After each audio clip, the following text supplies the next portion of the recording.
Patiya, bacışqa necəsən? Bilirsən də, ad günüm yaxınlaşır. Harda qeyd edə bilərik? Revan bəy, krasavçik.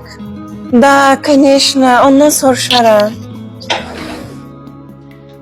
Revan bəy, necəsən? Salam, çox sağ ol. Sən necəsən Ayka? Yaxşıyam, çox sağ olun. Bilirsiniz də mənim ad günüm yaxınlaşır. Aha. Mən ad günü qeyd eləmək istəyirəm. Hara məsləhət bilirsiniz?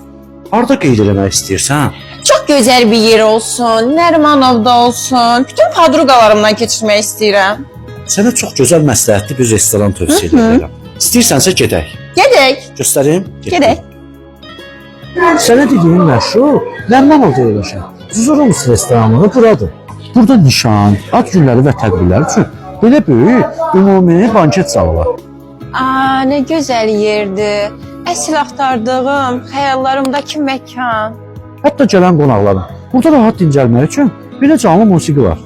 Hələ bu balıqlara baxanda adamın ruhu dincəlir. Hələ burada belə böyük 6 kabinet var. Öz dostların, doğmaların və yaxınlarınla birgə belə möhtəşəm, retro, nostalji ortamda belə 30-40 nəfərlik böyük kabinetlər də var. Bura necə gözəl bir yerdir. Əsl şeyxlərə uyğundur. Burada kabinetlərdə canlı musiqi, karaoke, qəlyan da var. Necədir Ayka? Xoşuma gəldi? Revançik, revançik, moy popsik, super.